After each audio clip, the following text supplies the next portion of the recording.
والصلاة والسلام على رسول الله سبحانك لا علم لنا إلا ما علمتنا إنك أنت العليم الحكيم ولا فهم لنا إلا ما فهمتنا إنك أنت الجواد الكريم. Chers frères et sœurs en islam, assalamu alaikum wa rahmatullahi wa barakatuh. Nous allons parler, Inch'Allah, aujourd'hui d'un thème qui me tient à cœur et qui est la fornication. Qu'Allah nous en préserve. وَلَا تَقْرَبُوا الزِّنَا إِنَّهُ كَانَ فَاحِشَةً وَسَاءَ سَبِيلًا. Allah dit, n'approchez pas la fornication, car c'est une turpitude et une mauvaise voie. Qu'Allah nous en préserve.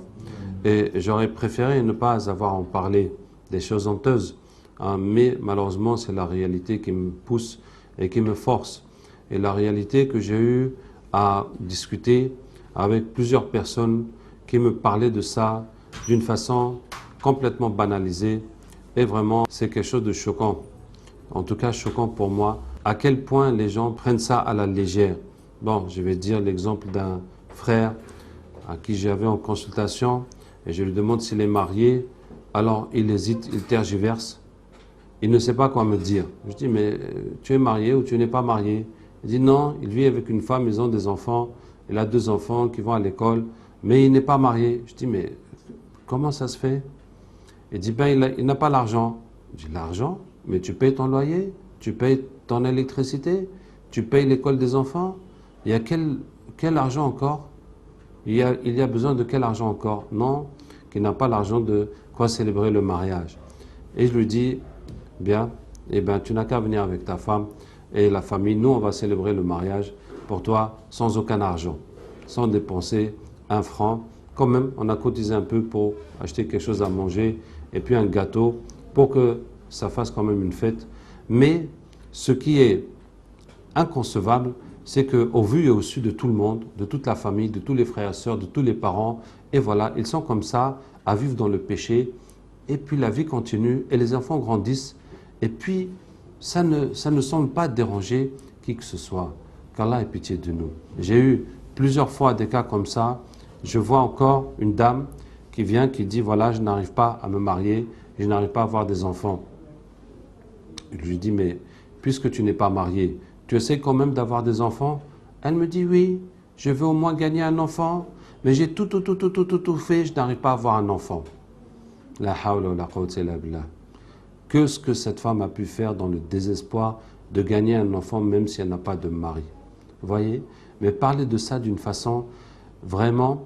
Alors, il y a eu d'autres cas. Je vois encore une jeune fille, qui me dit, on est en consultation, elle me dit que oui, ses parents sont pauvres, donc ils peuvent payer juste les besoins de la vie, la nourriture, tout ça, mais pour toutes les autres choses qu'elle veut, des sorties, des sacs à main, elle est obligée d'aller avec des garçons. Et la fille, elle parle de ça comme si que, voilà, c'est comme ça, pour obtenir mes petits désirs, mes besoins, mes plaisirs, à droite, à gauche, et ben je dois me donner mon corps à divers hommes qui peuvent en échange me donner cela. Ce n'est pas vraiment de la prostitution, mais il y a quand même un échange qui est très clair dedans. Donc ce sont toutes ces situations qui m'amènent à la nécessité de parler de ce sujet. Et la première chose que je veux dire à ce sujet, c'est que je voudrais que tout le monde comprenne et sache pourquoi Allah a interdit la fornication. Quelle est la raison fondamentale? Quelle est la raison de cette interdiction? On peut dire qu'il y a des maladies, pour éviter les maladies. Maintenant, on va répondre qu'on a trouvé le moyen d'éviter les maladies, même si on n'arrive pas toujours à les éviter. On peut dire que c'est à cause des grossesses, et on va avoir des grossesses en mariage, et les enfants sont dans une situation de bâtard, une situation d'instabilité, et ils n'auront pas l'éducation qu'il faut, mais on va aussi nous répondre que non, on a trouvé le moyen d'éviter les grossesses. Mais ce n'est pas ça la raison fondamentale. Le prophète sallallahu alayhi wa sallam dit La ahada aghyaru min Allah ta'ala. Personne n'est plus jaloux qu'Allah. Pour cela, il a interdit وَلِذَلِكَ حَرَّمَ الْفَوَاحِشَ مَا ظَهَرَ مِنْهَا وَمَا بَطَنَ. Pour cela, il a interdit les turpitudes, tous les péchés sexuels apparents ou cachés, tout ce qu'on peut montrer ou cacher. Allah interdit. Allah Ta'ala est plus jaloux que qui que ce soit. Si tu es jaloux pour ton mari, ou pour ta femme, ou pour ta fille, ou pour ta sœur, et tu es jaloux, et tu ne supporterais pas de voir les hommes jouer avec elle, et la toucher, etc., sache que Allah est plus jaloux pour ta propre femme que toi-même. Ça veut dire que la façon que tu vois un homme toucher ta femme et la colère que ça met dans ton cœur, la colère qui jaillit dans ton cœur de voir quelqu'un tourner autour de ta femme ou ta sœur ou ta fille, sache que Allah est plus en colère que cela. Hein? Et je vais vous retourner la situation pour que vous compreniez. Imagine qu'un garçon drague une fille et au moment de passer à l'acte, il lui dit « mais c'est qui ton papa ?» Elle lui dit « mon papa, c'est l'imam tel ». Quelqu'un qu'il respecte énormément, qu'il considère énormément, mais tout à coup, il ne peut plus aller plus loin avec cette fille pour le respect qu'il a pour son père. Et même si la fille, elle dit « non, t'inquiète pas, j'ai l'habitude, moi je fais ça tout le temps ». Non, non, mais le respect de son père va le stopper et l'empêcher de faire ça. Et que dire du respect d'Allah? C'est Allah qui est jaloux pour toutes les femmes du monde. Même si elle n'a pas de parenté avec toi, même si elle-même, elle n'a plus de considération pour son corps, même si elle n'est pas musulmane, quelle que soit sa situation. Voyez-vous? Donc si tu vas forniquer avec une femme, imagine, toi, la jalousie d'Allah que tu es en train de défier. Hein? Imagine, tu vas passer à l'acte avec une femme et maintenant c'est la sœur de ton meilleur ami, ou tu apprends que c'est la femme de ton meilleur ami. Comment tu vas être vis-à-vis de ton ami hein, alors que tu vas faire ça? Est-ce que tu vois ce que tu es en train de lui faire, cette trahison que tu es en train de faire à son égard? Et maintenant sache que c'est pire avec Allah, que c'est pire avec Allah. Tu es en train de trahir un dépôt qu'Allah a mis sur terre, une femme qu'Allah a créée. Nous aimons nos épouses, nos mères, nos filles, pour les liens de parenté qui nous unissent. Mais Allah nous aime parce qu'il est notre créateur. Allah nous aime plus que nous-mêmes. Hein? Et Allah dit « وَلَقَدْ كَرَّمْنَا بَنِي Adam » Nous avons anobli le fils d'Adam. Allah a donné à l'homme une noblesse, une valeur. Et cette valeur, nous n'acceptons pas de la rabaisser, de la honnir, de devenir comme des bêtes, de perdre notre humanité, notre considération, notre respect de soi. Ainsi, l'homme perd son honneur, sa fierté, sa considération de soi. Donc, il va se comporter sans aucune limite. Il ne voit que son intérêt, il ne voit que le gain, il ne voit que le plaisir. Et donc, il est capable du pire. Il est capable de ce qui est inhumain, même pas bestial. Même les bêtes ne feront pas ça. Voyez-vous? Donc, ça fait partie de cette noblesse qu'Allah a mis en l'homme de détester la fornication. Donc ça, c'est le premier point hein, que je veux que chacun comprenne. Quelle est la raison de l'interdiction de la fornication? Si tu vois quelqu'un tourner autour de ta femme, ce n'est pas la crainte de la maladie qui te met en colère. Tu ne vas pas dire à ta femme « Ah, mais tu pouvais attraper une maladie, m'amener ça ». Non, ce n'est pas ça. Ce n'est pas la crainte de la grossesse qui te met en colère. C'est l'honneur, c'est la fierté. Et si quelqu'un perd cet honneur, il est capable du pire, qu'Allah nous en préserve. Donc, voici le premier point que je veux établir. Hein, pourquoi Allah interdit la fornication? Qu'Allah Ta'ala nous aide et nous pardonne nos péchés et nous guide dans le droit chemin. Maintenant, pour ne pas arriver à la fornication, Allah nous donne la méthode. وَلَا تَقْرَبُوا الزِّنَا. N'approchez pas la fornication. Particulièrement pour ce péché-là. Pas pour le péché de la médisance, du vol, de consommer quelque chose de haram. Non. C'est uniquement pour le péché de la fornication qu'Allah dit n'approchez pas. Parce que si on approche, on est de plus en plus tenté, on ne peut plus s'arrêter et jusqu'à ce qu'on tombe dedans. Donc la solution, c'est de ne pas approcher. Hein? Donc tout ce qui provoque la tentation, tout ce qui provoque l'envie, tout ce qui suscite le désir, tout ce qui te met dans un état d'envie, il faut couper. Il faut s'éloigner de cela. Se retirer, ne plus fréquenter les endroits de débauche. Hein? Limiter ses relations avec l'autre sexe, si ça suscite la tentation. Mais si c'est des relations normales et qui ne suscitent rien, s'il n'y a pas de fitna, de tentation dedans, il n'y a pas de mal. On parle de ce qui, toi-même, tu sens que ça te tire, hein, que ça t'amène vers la fornication. Donc, ne plus fréquenter et limiter les paroles, les relations avec l'autre sexe si tu sens que ça te suscite, ça t'excite. Et ensuite, le regard, baisser le regard. Et le prophète sallallahu alayhi wa sallam nous a beaucoup recommandé, il a dit le regard est une flèche de Satan, celui qui l'évite, Allah lui met une foi dans son cœur dont il trouvera le plaisir dans la prière. Donc c'est une flèche de Shaitan. Et le prophète sallallahu alayhi wa sallam aussi dit quand la femme sort, Shaitan l'enveloppe et envoie des flèches à tous ceux qui la regardent. Et donc il faut baisser le regard.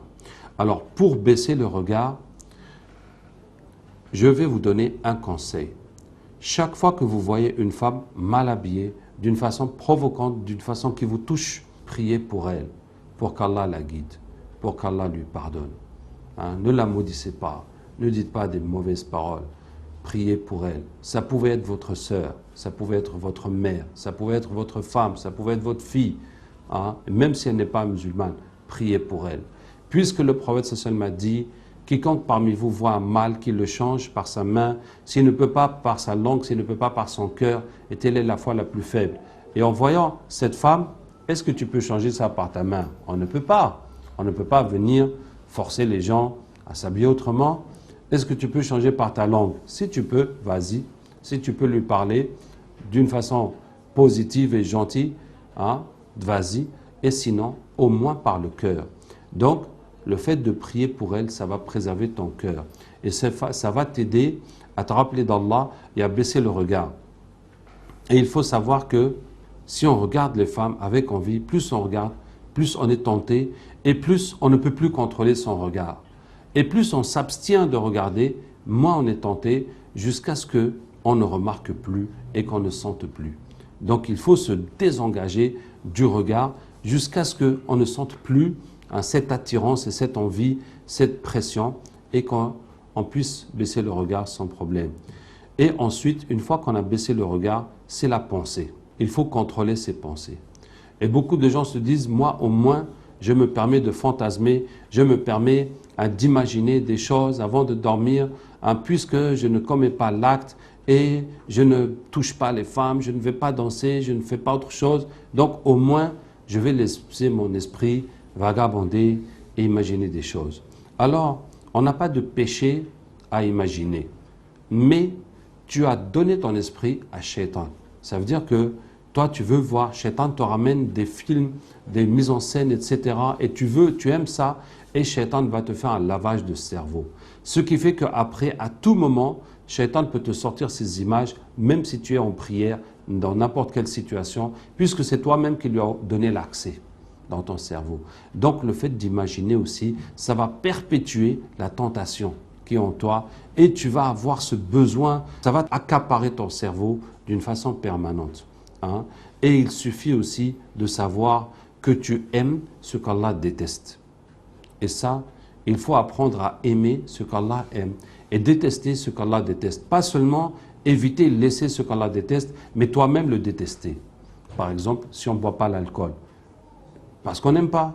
Et toi-même, tu n'aimes pas l'alcool. C'est ça qui est bon. Tu ne bois pas, mais tu n'aimes pas. Même si on te voit, même si c'était gratuit, même si c'était halal, ça ne t'intéresse pas. Voilà. Donc, toi-même, tu détestes ce qu'Allah déteste. Et la fornication, ça doit être ainsi. Ça me rappelle au passage un couple que j'ai eu à Paris.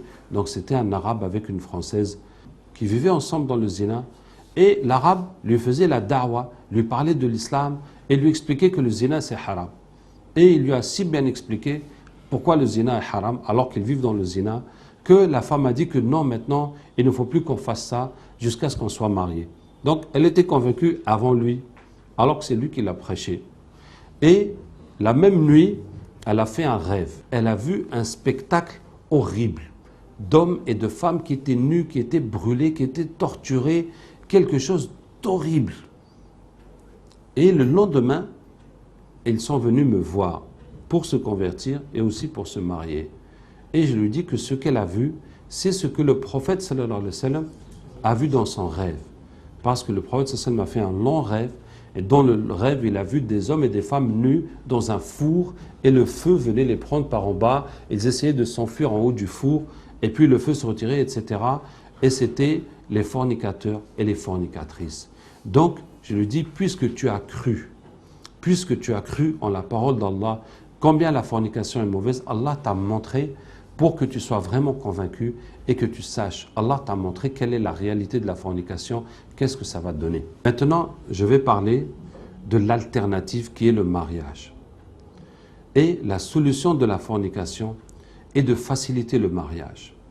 Au temps du prophète sallallahu alayhi wa sallam, tout le monde était marié. Quand les enfants atteignent la puberté, les parents les marient. Quand quelqu'un divorce, ou il est veuf, homme ou femme, dès que la période est passée pour les femmes, en tout cas tout de suite après, ils se remarient. De façon à ce que personne ne restait célibataire. Or, aujourd'hui, nous sommes dans une société où le mariage est très difficile et où la fornication est très facile. Pas de conditions, pas d'attente, pas etc. Alors que le mariage est très compliqué. Il faut déjà trouver la bonne personne sérieuse, et ensuite il faut voir les familles, et ensuite il faut avoir les moyens, et il faut que tout colle, et ça peut mettre des années avant qu'on aboutisse au mariage. Hein?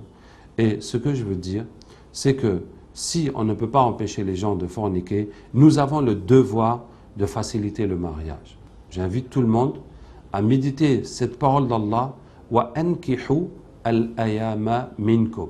Allah dit, mariez les célibataires parmi vous. Allah donne l'ordre à ceux qui sont mariés de marier ceux qui sont célibataires. Donc ceux qui sont célibataires et qui ne se sont jamais mariés, c'est nous autres qui sommes mariés de les aider. En leur trouvant des conjoints, et si c'est ton fils, ou si c'est ton neveu, ou si c'est ton petit frère, tu vas l'aider. Chacun n'a qu'à aider pour faciliter le mariage. Puisque s'il voulait faire le haram, s'il voulait faire le zina, il ne serait pas venu demander notre aide. Il ne serait pas venu demander notre avis ou notre bénédiction. Donc, puisque c'est le halal qu'ils veulent, nous n'avons qu'à les aider. Et au lieu que quelqu'un vienne demander la main de ta fille, de ta nièce, tu lui dis, bon, il faut envoyer un boubou pour moi, il faut envoyer ceci, il faut envoyer cela. Tu n'as qu'à toi-même sortir 20 000 de ta poche et lui donner, et lui dire, tiens mon garçon, je préfère que ma fille soit avec quelqu'un de sérieux et qui veut halal et qui ne veut pas faire des bêtises derrière mon dos, et on va te soutenir. Voyez-vous, il faut que le garçon soit responsabilisé, mais les dépenses excessives, ça n'amène que les problèmes. Et comme le prophète sallallahu alayhi wa sallam dit, إِذَا جَاءَكُمْ مَنْ تَرْضَوْنَ دِينَهُ وَخُلُقَهُ فَزَوِّجُوهُ. S'il vient demander la main de votre fille, celui dont vous acceptez la religion et le comportement, mariez-le. Autrement, ce sera une tentation sur terre et beaucoup de mal. Donc nous en sommes à la tentation à cause de ce mal. Parce que nous n'avons pas respecté cet ordre du prophète sallallahu alayhi wa sallam, et nous compliquons la situation, et nous avons des exigences diverses. Donc, ce que je veux dire, c'est que l'islam a enlevé les obstacles au mariage. Le critère que l'islam dit au père de considérer pour marier ce garçon, c'est la religion, le comportement. Est-ce que c'est un musulman? Est-ce qu'il est sérieux? Je vais dire par exemple, des fois, un garçon, une fille ont forniqué jusqu'à ce que la fille est tombée enceinte. Et on dit maintenant, non, on ne veut pas donner la fille à ce garçon, ou bien les parents du garçon n'acceptent pas la fille parce qu'elle a forniqué. Mais lui aussi a forniqué, puisqu'ils ont forniqué tous les deux. C'est tout. Est-ce que la fille maintenant a besoin de quelqu'un de propre, ou le garçon a besoin d'une fille propre? Ils sont pareils tous les deux. Donc, quand on dit quelqu'un qui a la religion, mais la religion doit être aussi en accord avec celle de la fille. Ils doivent être, ça veut dire similaires. Et du moment que c'est un musulman et quelqu'un aussi de sérieux qui peut travailler, qui peut assumer ses devoirs de mari puis de père, Inch'Allah, c'est ce qu'on demande. Aussi le prophète sallallahu alayhi wa sallam dit, Tazawwaju fuqara yughnikum Allah. Mariez-vous pauvres, Allah vous enrichira. En tout cas, on se marie avec les moyens de bord. Et c'est ainsi que faisait le prophète sallallahu alayhi wa sallam. Il y a eu, dans un de ses mariages, le prophète sallallahu alayhi wa sallam n'avait pas de quoi faire à manger pour les gens. Et il a dit aux sahaba radhiyallahu anhum que chacun n'a qu'à amener un peu de chez lui, de nourriture, et ils vont manger tous ensemble. Voyez-vous? Voyez-vous? Le prophète, c'est le même qui fait ça. Moi, je ne connais personne qui a fait ça. Et on imagine la honte de la famille, etc. Si on ne fait pas, il faut faire, alors qu'il n'y a pas ça en islam. Il n'y a pas à avoir honte. On vit avec les moyens qu'on a. Et la vie continue. Parmi les causes aussi de la fornication, c'est que des femmes veulent avoir des maris. Et les hommes leur disent, moi j'ai besoin d'avoir des rapports et je ne peux pas rester comme ça. Et pour ne pas perdre cette chance, pour ne pas perdre cet homme, la femme va se donner à lui, en espérant le mariage. Et je vous dis, mes sœurs, ne faites pas cela. Parce que l'homme se retrouve dans la position de facilité. Il a ce qu'il veut sans assumer aucune responsabilité. Et je me rappelle d'une sœur qui me dit que oui, chaque fois elle se met avec un homme, ils vivent ensemble et elle fait tout pour le rendre heureux, elle fait tout pour lui, et puis tout à coup, elle a appris qu'il se marie avec quelqu'un d'autre. Voyez-vous? Et puis ça recommence avec un autre, ça recommence avec un autre. Et ce que je veux vous dire, ne pensez jamais que le haram va résoudre vos problèmes. Ne pensez jamais qu'en désobéissant à Allah, vous allez résoudre les problèmes de votre vie. Et ne pensez surtout pas qu'en désobéissant à Allah, Allah va mettre la bénédiction dans votre vie. Qu'Allah va vous faciliter le bien. Non, vous avez détruit la bénédiction de votre vie en ayant recours au péché. Mieux vaut s'abstenir. S'abstenir et tu lui dis, si tu veux, tu viens chez mes parents, demander ma main, c'est tout. Et là, vous allez voir s'il est sérieux ou pas sérieux, s'il veut vraiment t'épouser ou pas. Wallahi, c'est ce que je conseille à toutes les sœurs. N'allez pas avec les promesses. Il faut exiger les actes. Et ce n'est pas une marchandise qu'on va goûter, ou bien qu'on va louer, ou bien qu'on va tester pour voir si ça nous convient ou pas. Non, on s'engage comme il faut. Et Allah Ta'ala nous a donné une formule pour avoir une bonne femme et pour avoir un bon mari. Puisque un des piliers du bonheur dans ce monde, c'est le mariage. Et c'est le mariage réussi. Et comment avoir une bonne femme, un bon mari? Allah Ta'ala nous dit Al-khabithatu lil-khabithin, wal-khabithun lil-khabithat, wat-tayyibatu lil-tayyibin, wat-tayyibun lil-tayyibat. Les perverses sont pour les pervers, et les pervers sont pour les perverses, et les bonnes sont pour les bons, et les bons sont pour les bonnes. Voilà. Tu veux un bon mari, tu veux une bonne femme, eh bien tu dois être bonne toi-même. Tu dois être bon toi-même. Et tu dois redoubler de piété, de prière, de demande à Allah tabaraka wa ta'ala, d'abstinence, de chasteté, et Allah te donnera le bien. Tu ne peux pas imaginer ou tu ne peux pas attendre, Allah ta'ala te donnera le bien. Parmi les causes de la fornication, c'est les complications des parents. Wallahi, un couple devait se marier, toutes les familles étaient d'accord. Il y a une tante qui dit non, attendez encore qu'elle fasse une année scolaire ou 2 années scolaires encore. Et elle a bloqué tout le mariage. Qu'Allah ait pitié de nous. Wallahi, ce qui est vraiment difficile à comprendre, c'est que tous, quand nous voulions nous marier à l'époque, chacun de nous, avant de se marier, combien il a souffert et combien il a dû passer d'obstacles et de difficultés. Et maintenant que c'est toi qui es en position d'accorder le mariage aux autres, tu leur mets les mêmes obstacles que tu as subis. Et comment veux-tu qu'Allah bénisse ta fille ou ton fils quand tu le fais passer par cette épreuve? Et nous avons, parmi les choses qui sont horribles, des parents qui acceptent que leurs enfants soient en situation de fornication, mais qui n'acceptent pas le mariage. Comme un garçon qui a demandé la main d'une fille, et maintenant le père dit « Ah, il faut attendre qu'elle finisse ses études et pour se marier. En attendant, s'ils sont ensemble, ça ne pose pas de problème. » En attendant, ils n'ont qu'à forniquer. Subhanallah. Refuser le mariage et accepter la fornication. C'est une attitude horrible. Comment peut-on être musulman, se tenir devant Allah? Comment peut-on dire qu'on aime le prophète sallallahu alayhi wa sallam alors qu'on tient de telles paroles, qu'on tient de tels propos?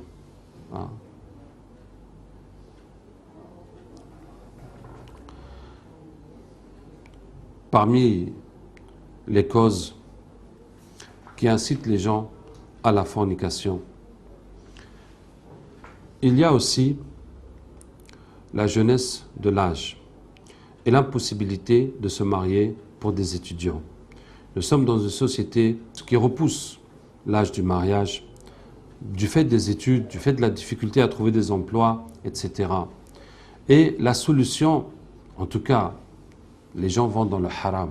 Les gens ne connaissent pas l'abstinence.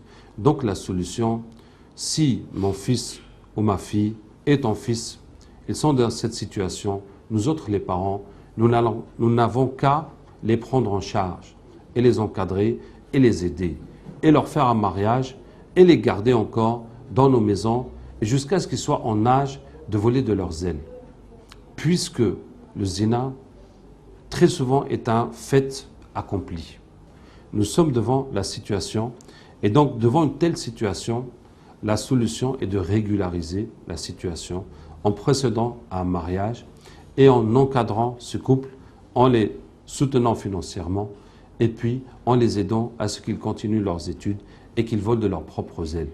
En tant que parents, nos garçons, nos filles, nous devons aussi leur donner une éducation dès la jeunesse à ce sujet. Nous devons leur donner une éducation. Nous devons leur en parler, leur expliquer qu'est-ce qui est haram, qu'est-ce qui est halal, quelles sont les limites dans la fréquentation et pourquoi il est ainsi, pour qu'ils soient convaincus et qu'ils adoptent le comportement islamique dès la jeunesse avec conviction.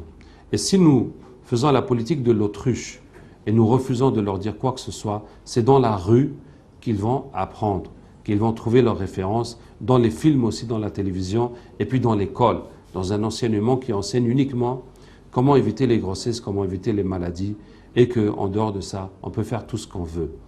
Donc, une façon très simple d'aborder la question avec vos enfants, c'est de dire à vos enfants de n'importe quel âge, qu'est-ce qu'on a le droit de faire et de ne pas faire avec les filles ou bien avec les garçons. Et vous allez voir comment vos enfants vous parlent librement de ce sujet et vous allez pouvoir situer leur niveau de compréhension de ce sujet. Et donc, vous pourrez leur apporter les réponses dont ils ont besoin et les orientations. Et une fois que vous aurez ouvert ce débat, cette discussion avec vos enfants, eh bien, ils sauront qu'ils pourront vous parler de leur cas et de dire oui papa, en fait je suis amoureux de ceci, de cela, et puis un garçon qui me cherche, et puis à ceci, et puis à cela. Et au moins, si elle vient te dire à toi ou à sa maman ce genre de situation, vous leur donnerez des meilleurs conseils que ce qu'elles peuvent trouver avec leurs copines ou bien dans la rue. Qu'Allah nous aide et nous préserve. Hein. Comme disait le prophète sallallahu à ce jeune qui voulait forniquer, Allahumma tahhir qalbahu wa ahsin farjahu. Ya Allah, purifie son cœur et préserve son sexe. Qu'Allah nous préserve et qu'Allah purifie nos cœurs et qu'Allah éloigne de nous la souillure et préserve notre société et bénisse nos mariages et marie nos célibataires. Wassalamu alaikum wa rahmatullahi wa barakatuh.